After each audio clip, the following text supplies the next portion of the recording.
El pasaje que vamos a comenzar a considerar en nuestra serie de sermones expositivos en la carta de Pablo a los romanos es uno de los que más controversias ha levantado a través de la historia, porque Pablo va a hablar en este pasaje acerca de un tema muy controversial: la elección incondicional, la elección soberana de nuestro Dios para salvación.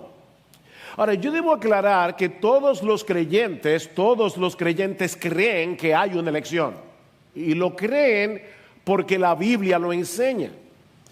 El problema es que no todos estamos de acuerdo en cuanto a cuál es la base de esa elección. Es decir, ¿por qué Dios elige a unos y no a otros? A través de la historia, los creyentes han respondido esta pregunta en sentido general, con sus pequeñas diferencias y sutilezas, pero en sentido general, los creyentes en Cristo han respondido esta pregunta de dos maneras distintas. Por un lado, están aquellos que sostienen, que Dios elige a los que Él sabe de antemano que van a aceptar el Evangelio, a los que Él sabe en su omnisciencia que van a creer en Jesús. De manera que para este grupo de creyentes, la elección de Dios está condicionada a nuestra fe. Ellos creen en una elección condicional. Alguien lo ilustra de esta manera, y es una ilustración muy buena para lo que yo entiendo que es un gran error teológico, pero es una ilustración muy buena. Dios ha dado un voto a tu favor, el diablo ha dado un voto en tu contra, pero ahora depende de ti el voto que tú vas a dar. La salvación está en tus manos. Depende de por quién tú vas a votar. La otra postura es la de aquellos que sostenemos que la elección de Dios se basa únicamente en su santa, soberana e incondicional voluntad. En otras palabras, es una elección sin condiciones. Es una elección incondicional. No había ninguna condición favorable en nosotros que moviera a Dios a elegirnos, ni siquiera el hecho de creer en Jesús. Pero aún así nos eligió, de manera que la razón está en Él, no en nosotros. Y aunque vamos a tratar este tema ampliamente en la mañana de hoy, porque ese es el corazón del argumento de Pablo en este pasaje, mis hermanos, debo recordarles, como veíamos el domingo pasado, que ese no es el tema primordial de esta porción de la carta a los romanos. Ese no es el tema primordial. El tema central de Romanos 9, 10 y 11 es la fidelidad de Dios a sus promesas. La fidelidad de Dios a su palabra. Vean el versículo 6 una vez más. Pablo dice, pero no es que la palabra de Dios haya fallado. Ese es el asunto que Pablo quiere discutir en estos 3 capítulos. La nueva traducción viviente hace la siguiente paráfrasis de este pasaje. Dice, ¿acaso no cumplió Dios su promesa a Israel? La palabra, que significa palabra aquí, es palabra. No es que la palabra de Dios haya fallado, pero vamos a ver en el contexto que Pablo se está refiriendo a la promesa de salvación. ¿Ha fallado Dios a su promesa, a su palabra? Es como cuando tú le dices a alguien, tú me diste tu palabra. ¿Ha fallado la palabra de promesa de parte de Dios? Israel era el pueblo del pacto.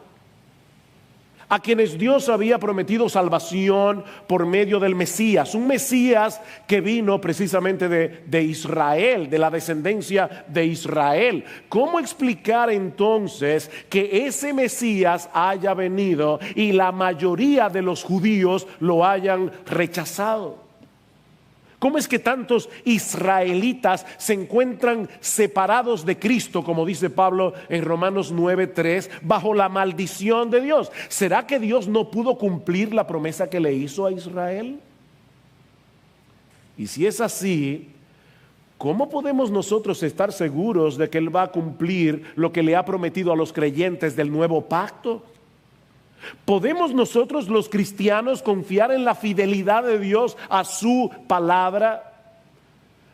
Cuando estudiamos el capítulo 8 de la carta a los Romanos, vimos en el versículo 28 que Dios promete que a los que le aman todas las cosas cooperan para bien. Esto es, a los que conforme a su propósito son llamados. Pablo concluye este capítulo diciendo que los creyentes somos más que vencedores por medio de aquel que nos amó, que no hay nada ni nadie en el universo que pueda separarnos del amor de Dios que es en Cristo Jesús, Señor nuestro. Y la pregunta es, ¿podemos nosotros confiar en esas promesas?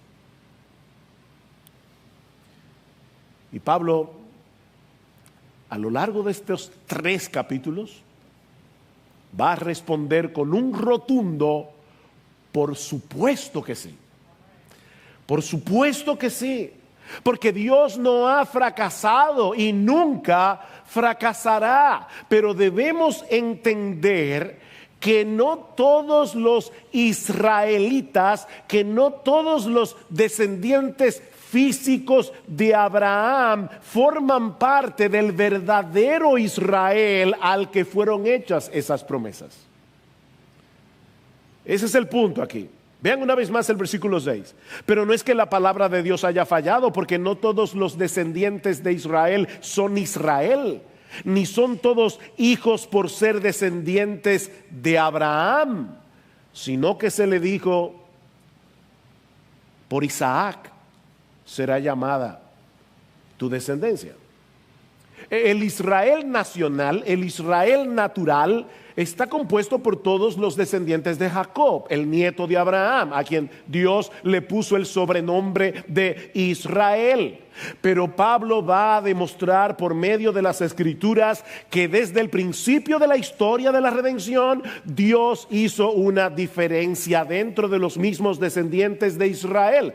Hay un Israel dentro de Israel. Eso es lo que Pablo está diciendo en el versículo 6.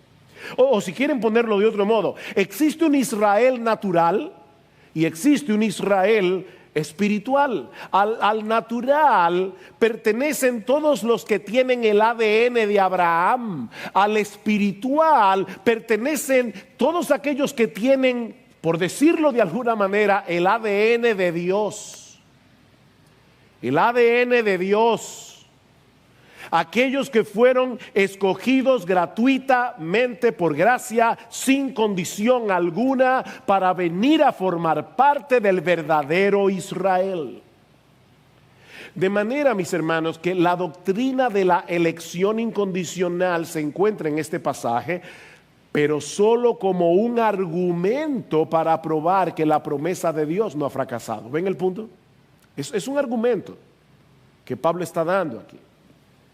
Dios está llevando a cabo lo que Él se propuso hacer desde antes de la fundación del mundo. Y para probar su punto, Pablo se vale de 2 argumentos paralelos. La elección de Isaac en vez de Ismael, los versículos 7 al 9, y la elección de Jacob en vez de Esaú en los versículos 10 al 13. Tanto Ismael como Isaac eran hijos de Abraham. Pero según la historia bíblica, en un momento dado, Ismael comienza a burlarse de Isaac, el hermano menor, el medio hermano menor. Y Sara le pide a Abraham que eche fuera a la sierva con su hijo. Y por supuesto esto angustia el corazón de Abraham. Así que Dios le dice en Génesis capítulo 21, versículo 12, no te angusties por el muchacho ni por su sierva, ni por tu sierva. Presta atención a todo lo que Sara te diga, porque por Isaac será llamada tu descendencia. Esas son las palabras que Pablo está citando en Romanos capítulo 9, versículo 7. Y luego Dios le dice, y también del hijo de la sierva de Ismael haré una nación por ser tu descendiente. Dios va a cuidar de Ismael por ser hijo de Abraham. Pero la promesa del pacto será cumplida en Isaac, no en Ismael. Pero ahora escuchen, mis hermanos, con mucha atención la conclusión teológica que Pablo deriva de este hecho en los versículos 8 y 9.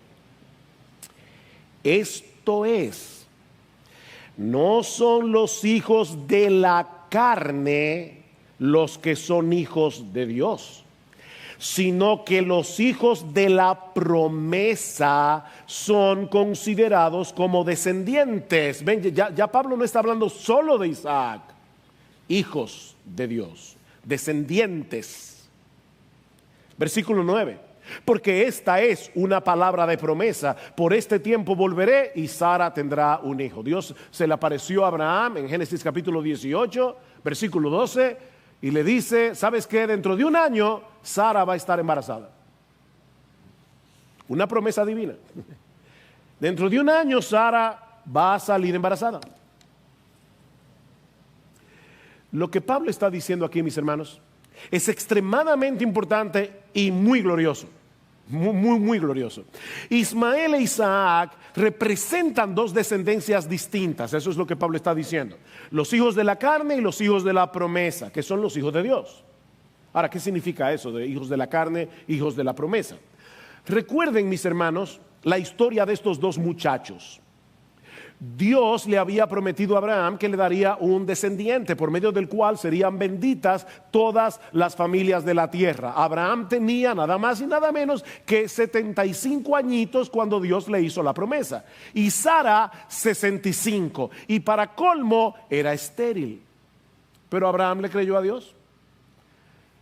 El problema es que pasan los años y Sara no sale embarazada.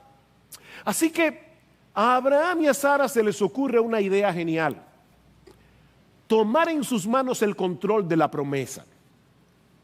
Así que Abraham se acuesta con Agar, la sierva egipcia de Sara, y nace Ismael. Es en ese sentido que su nacimiento fue según la carne, porque fue el producto de lo que Abraham hizo como hombre. Fue el producto del esfuerzo de Abraham. Ismael fue concebido de manera natural como resultado de la obra de Abraham. Abraham embarazó a Agar como cualquier hombre puede embarazar a cualquier mujer. No había nada milagroso en el asunto, pero el nacimiento de Isaac fue completamente diferente. Abraham tenía ya 100 años, Sara tenía 90 cuando quedó embarazada de Isaac. ¿Saben por qué? Porque el embarazo de Sara fue sobrenatural. El embarazo de Sara fue el producto de la obra de Dios, no de Abraham. De la obra de Dios. Vean otra vez el versículo 9, porque esta es una palabra de promesa. Génesis 18:10. Por este tiempo volveré y Sara tendrá un hijo. Mis hermanos, esto es importantísimo lo que voy a decir ahora. Isaac es hijo de la promesa, no solo por el hecho de haber sido un hijo prometido. Esa no es la idea. Isaac es hijo de la promesa porque fue la promesa de Dios lo que hizo posible que él naciera. Es en ese sentido que él es hijo de la promesa. Era imposible para una mujer estéril de 90 años salir embarazada, pero Dios lo prometió. Su palabra fue suficiente para abrir la matriz de Sara. La palabra de Dios, la promesa de Dios. Y Sara salió embarazada. Ahora, mis hermanos, no olviden qué es lo que Pablo está tratando de probar aquí. Pablo no está dando una clase de escuela dominical sobre la historia de Sara y Abraham. Lo que Pablo está tratando de probar es que no todos los hijos de Israel son Israel. Ese es su argumento. No lo olviden eso. Eso es lo que él está tratando de probar. Y el argumento aquí es que tanto Ismael como Isaac eran descendientes de Abraham, pero Ismael es el producto de la voluntad de Abraham, mientras que Isaac es el producto de la voluntad de Dios. Y lo mismo podemos decir del resto de la descendencia espiritual de Abraham, sean judíos o gentiles. Nadie se hace hijo de Dios por voluntad propia, sino por la promesa divina. Es por eso que Juan nos dice en el prólogo de su evangelio que los hijos de Dios no nacieron de sangre, ni de la voluntad de carne, ni de la voluntad de varón, sino de Dios. Es por la voluntad de Dios. El nacimiento de Isaac es una muestra de la manera como Dios engendra a todos sus hijos. Todos son traídos de la muerte a la vida por el poder regenerador del Espíritu de Dios, simplemente porque en la eternidad Dios decidió que esos fueran suyos. Escribiendo a los Gálatas, una iglesia compuesta mayormente por gentiles, Pablo les dice en Gálatas capítulo 4 versículo 28, escuchen esto: y vosotros, hermanos, como Isaac, sois hijos de la promesa. ¿Ven la conexión? Vosotros, hermanos, al igual que Isaac, ustedes son hijos de la promesa. Todos los hijos de Dios fueron engendrados sobrenaturalmente por la obra regeneradora del Espíritu Santo, porque Dios los escogió para que fueran suyos por medio de la fe en Jesús. ¿No te da gozo eso? Nosotros somos hijos de la promesa, no del esfuerzo humano. No fue que hubo un predicador muy elocuente con una oratoria fascinante que nos movió a venir a Cristo en arrepentimiento y fe. No, fue el Espíritu de Dios el que cuando su palabra estaba siendo predicada te dijo: vive, y tú estabas sucio en tu sangre cuando Dios te sacó del abismo y te trasladó del reino de las tinieblas al reino de su amado Hijo. Aleluya, como cantábamos hace un momento.